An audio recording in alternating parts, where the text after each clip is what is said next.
Hello friends, welcome back to my channel. நான் உங்கள் சிம்மா. நம்ம வந்து பார்த்திங்கன்னா மதுரையை எக்ஸ்ப்ளோர் பண்ணிகிட்ருக்கோம். இது இன்றைக்கி 2வது நாள். இப்போ நம்ம வந்திருக்க இடம் வந்து பார்த்திங்கன்னா அருள்மிகு கள்ளழகர் திருக்கோவிலுக்கு நம்ம இப்போ வந்திருக்கோம்.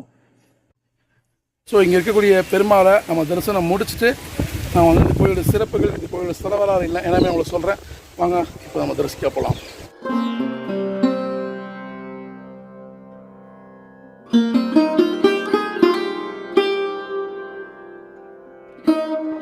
அருள்மிகு கள்ளழகர் சுந்தரராஜ பெருமாள் 108 திவ்ய தேசங்களில் மிக முக்கியமான ஒரு திவ்ய தேசம் இதுவும். கள்ளழகர் நம்ம சூப்பராக நம்ம தரிசனம் முடிச்சுட்டு நம்ம வெளியே வந்தோம். இங்கே கள்ளழகர் வந்து அதை சொல்லும்படியே அந்த அந்த அழகு வந்து பார்க்கும்போது நமக்கு உள்ள பக்கம் வச்சு அப்படி இருந்தது. அருள்மிகு கள்ளழகர் சுந்தரராஜ பெருமாள். கள்ளழகர் சுவாமியை பற்றி நம்ம சிறப்புகளையும் ஸ்தல வரலாறுன்னு சொல்லணும் அப்படின்னா நிறைய இருக்குங்க. அது ஏன்னா அவரு இந்த கள்ளழகர் வந்து 10 நாள் உற்சவம். ஒரு உங்களுக்கு எளிமையா சொல்றேனே, புரியுற மாதிரி. நம்ம எப்பவுமே டிராவல் பண்றோம் இல்லையா, அந்த வகையிலேயே நான் சொல்றேன். இப்போ வந்து 5 டே ட்ரிப்பு, ஒரு 10 நாள் ட்ரிப்பு நம்ம போறோம்னு வச்சுக்கோங்க. அப்போ அந்த ஒரு நாள் ட்ரிப்ல காலையில் இங்கேருந்து புறப்பட்டு இங்கே போய் இங்கேருந்து இந்த கோவிலுக்கு போயிட்டு அப்புறம் இந்த கோவிலேருந்து அடுத்த கோவிலுக்கு போயிட்டு அந்த கோவிலை பார்த்து முடிச்சுட்டு இப்போ அடுத்த கோவிலுக்கு போயிட்டு அப்படின்னு நம்ம ஒரு நாளைக்கு இத்தனை கோவில் பார்க்கணும்னு நம்ம முடிவு பண்ணுவோம் இல்லையா. அப்போ நம்ம 5 நாள் ட்ரிப் போட்டோம்னா 5 நாளைக்கு நம்ம ஷெட்யூல் பண்ணியிருப்போம். அதே போல் இங்கே இருக்கக்கூடிய கள்ளழகர் 10 நாள் உற்சவம். அந்த 10 நாளுக்குமே ஒரு ஷெட்யூல் போடுறார். இங்க பார்க்குறோம், இவரை பார்க்குறோம், இவரை இது பண்றோம் அப்படின்னு ஒரு கணக்கு போட்டுட்டு அங்கேருந்து வராரு. அப்படின்னா எவ்வளோ விஷயங்கள் அந்த அழகரை பத்தி இருக்கும். ஸோ அவ்வளோத்தையும் நம்மளால ஒரே தொகுப்புல சொல்ல முடியாது இல்லையா. அதனால நான் அவருடைய 10 நாள் உற்சவத்துல ஒரே ஒரு விஷயத்த மட்டும் எடுத்துட்டு இப்போ உங்ககிட்ட ஷேர் பண்ணிக்க போறேன். சரிங்களா? இப்பதான் அதை நம்ம தெரிஞ்சுக்க போறோம். ஏன்னா நிறைய விஷயங்கள், நிறைய வரலாறுகள்லாம் இருக்கு. அதில் நம்ம ஒன்று மட்டும் இப்போ பார்க்க போறோம். பார்க்கலாமா? வாங்க பார்க்கலாம். சித்ரா பௌர்ணமி என்று சொன்னாலே மதுரையில வைகை ஆற்றுல கள்ளழகர் ஆற்றில் இறங்குவதுதான் நமக்கு நினைவு வரும். அது ஏன்னா அப்பேற்பட்ட ஒரு அற்புதமான ஒரு நிகழ்வு கள்ளழகர் ஆத்துல இறங்குறது. இது யாருக்காக இந்த கள்ளழகர் ஆத்துல இறங்குறார் அப்படின்னா ஒரு பக்தனுக்காக. அதுவும் எங்க இருந்து? மலைக்கு மேலே இருக்கக்கூடிய இந்த கள்ளழகர் கீழே வந்து தன் பக்தனை பார்க்க வர்றார். அது ஏன் அப்படின்றத இப்போ நம்ம விரிவா பார்க்கலாம். சுதபஸ் என்ற முனிவர் அழகர் மலையில, அதாவது திருமால் எழுஞ்சோலை என்ற அந்த மலையில தபஸ் பண்ணிட்டு வந்துட்டு இருக்கார். தவம் புரிந்து கொண்டு வந்திருக்கார். அப்படி தவம் புரிந்து வரும்போது துர்வாச முனிவர் அந்த நேரத்துல அந்த இடத்துக்கு வந்திருக்கார். உங்க எல்லாருக்குமே தெரியும், இந்த துர்வாச முனிவர் வந்து ரொம்பவே கோபக்காரர். அது மட்டும் இல்லாம சட்டுன்னு சாபங்களை டக்குன்னு கொடுத்துருவார். அதனால இவரை பார்த்தாலே எல்லாருக்குமே கொஞ்சம் பயம் இருக்கும். அந்த முனிவர் அங்க வந்திருக்கார். இவர் வந்ததை கூட கவனிக்காம அவர் தவம் புரிந்ததை பார்த்து இவருக்கு மிகவுமே கோபம் வந்துடுச்சு. அதனால கோபத்துக்கு ஆளான துர்வாச முனிவர் அந்த தபஸ் பண்ணிட்டு இருக்காரு இல்லையா, அவருக்கு ஒரு சாபம் கொடுத்துட்றார். என்ன சாபம் கொடுக்கிறார் அப்படின்னா, நீ தவளையாக போ அப்படின்னு சாபம் கொடுக்கிறார். அந்த காலத்துல அந்த தவளையின்றுக்கு இன்னொரு பெயர் இருக்கு. அது என்ன பெயர் அப்படின்னு நம்ம பார்க்கும்போது மண்டு கோப்பவா அப்படின்னு சாபம் கொடுத்தாராம். சோ தவளையா போ அப்படின்னு சபிச்சிட்டாரு அந்த சுதபஸ் முனிவரை. துர்வாச முனிவர் எப்படி கோபத்துக்கும் சாபத்துக்கும் பேர் போனவரோ அதே போல அந்த சாபத்திலிருந்து நமக்கு விமோச்சனம் அளிக்கிறதுலையும் அவர் மிக முக்கியமானவர். தன்னுடைய தவற உணர்ந்து அவர்கிட்ட மன்னிப்பு கேட்ட உடனே அவர் நமக்கு அந்த சாபத்தை நீங்கிறதுக்கான ஒரு விமோச்சனத்தையும் கொடுக்கிறார். அப்படி என்ன சொல்லியிருக்காரு அப்படின்னா, உனக்கு இந்த சாபம் விமோச்சனம் பெற வேண்டும் என்றால் வைகை கரையோரத்துல நீ தபஸ் பண்ணு, அங்கேயே தவம் இரு.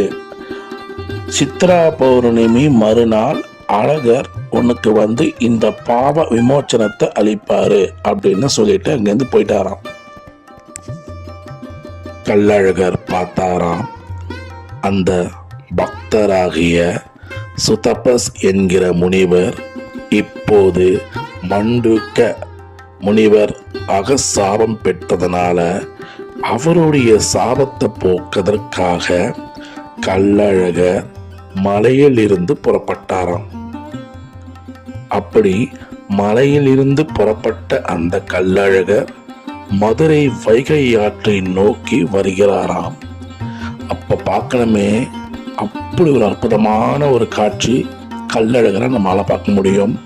அப்பேற்பட்ட ஒரு அழகு, அப்பேற்பட்ட ஒரு அலங்காரங்கள்லாம் பண்ணிக்கிட்டு அந்த கள்ளழகர் வரும் காட்சி இருக்கே, கண்குள்ளா காட்சியா இருக்கும். அந்த காட்சியை நம்ம தரிசிப்பதற்கு இது ஒரு 10 நாள் உற்சவம் அவ்வளோ அற்புதமா நடைபெறும். ஆற்றில் இறங்கக்கூடிய நாள் வந்து சித்ரா பௌர்ணமி அன்னைக்கு தான். அதற்கு ஒரு 4 நாள் முன்னாடியே உற்சவம் ஆரம்பிச்சிடும். ஆரம்பிச்ச முதல் 2 நாட்கள் பெருமாள் அழகர் மலையிலே எழுந்தருளி இருப்பாரு. 3வது நாள் தான் மலையில் இருந்து புறப்பட்டு மதுரை சிட்டிக்கு வந்து சேருவார். அப்படி மதுரைக்கு சிட்டிக்கு வந்து சேர்ந்த அந்த அழகருக்கு அங்க அலங்காரங்கள் செய்வாங்க. அதனாலதான் மதுரையில இருக்கக்கூடிய எங்கு அழகருக்கு அலங்காரம் செய்யப்பட்டதோ அந்த இடத்துக்கு, அந்த ஊருக்கு அலங்கார நல்லூர் என்று அழைக்கப்பட்டது. அதுதான் காலப்போக்கில் அலங்காநல்லூர் என்று அழைக்கப்படுகிறது. இப்போ அலங்காநல்லூர் ஜல்லிக்கட்டுனா ஃபேமஸ் இல்லை இன்னைக்கு. அந்த ஊர் தான் நம்ம கள்ளழகர் சுவாமிக்கு அலங்காரம் பண்ணப்பட்ட ஊர். அலங்காரத்தை பார்க்கணுமே, பார்க்க 2 கண்கள் போதுமா அப்படின்ற மாதிரி இருக்கும். கள்ளழகர் கொண்டையில குட்டிட்டி, கையில வளத்தடி, இடுப்புல கத்தி அப்படின்னு ஒரு சும்மா கம்பீரத்தோட அப்படி வந்து நிற்பாராம் கள்ளழகர்.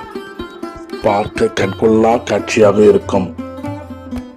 4ஆம் நாள் தலாகுளத்தில் வந்து அங்கும் அவருக்கு விசேஷ அபிஷேகம், அலங்காரம் இதெல்லாம் நடைபெறும்.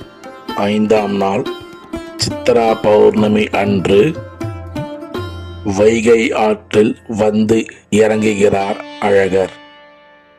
அப்போது பார்க்க வேண்டுமே அந்த அழகரை, அப்படி ஒரு கண்கொள்ளா காட்சியா இருக்கும். அழகருக்கு படை அழகு அப்படின்னு சொல்லுவாங்க.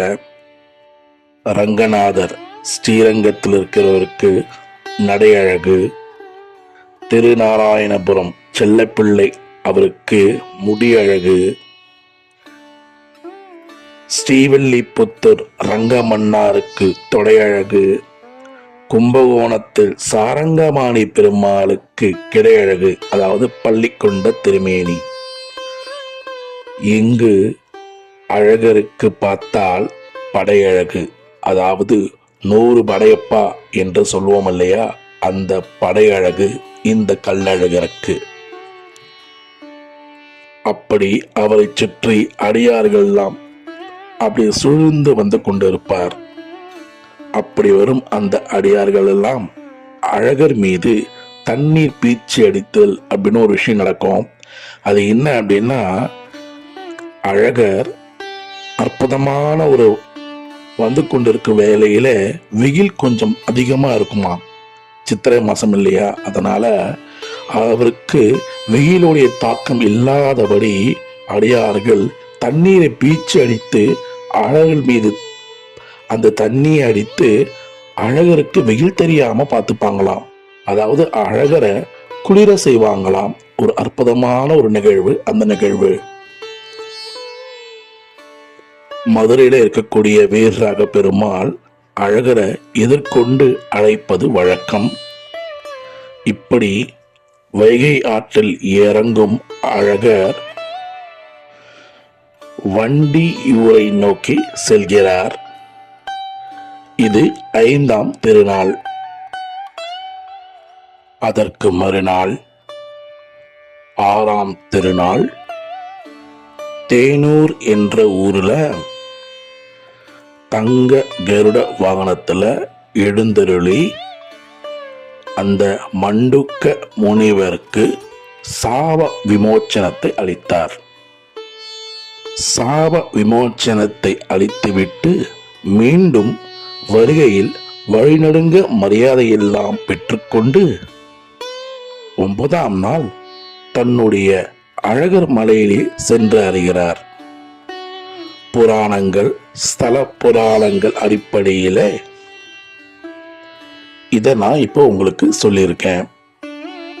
இதுல இருந்து நமக்கு என்ன தெரியுதுன்னு பார்க்கும்பொழுது, பக்தன் இறைவனை தேடி போக முடியலனாலும் ஒரு பக்தனுக்காக இறைவன் ஓடி ஓடி வருவார் என்பது இதை நம்மளால பார்க்க முடியுது. அதனால நீங்க பக்தியோட நீங்க பெருமாளை வேண்டினீங்க அப்படின்னா உங்களுக்காகவே பெருமாளே நேரில் வந்து உங்களுடைய கஷ்டத்தையும் உங்களுடைய துன்பத்தையும் போக்கி உங்க வாழ்க்கையில ஒரு நல்ல ஒரு சிறப்பான வாழ்க்கையை அமைச்சு கொடுப்பாரு அப்படின்றதுல எந்த வித நமக்கு சந்தேகமும் நமக்கு கிடையாது. பக்கத்துல பார்த்தீங்கன்னா ஸ்ரீ ராம சன்னதி இருக்கு. இங்க ராம சன்னதி பார்த்தீங்கன்னா பட்டாபிஷேக ராமராக நமக்கு இங்க அருள் பாவிக்கிறார். ஸோ அதையும் நீங்க தரிசனம் பண்ணுங்க. நடைத்திறப்புன்னு பார்க்கறச்சு காலைல 7 மணிக்கு கோயில் நட திறந்து மதியம் ஒரு 12:30 மணிக்கு கோயில் நட திறந்திருக்கும்.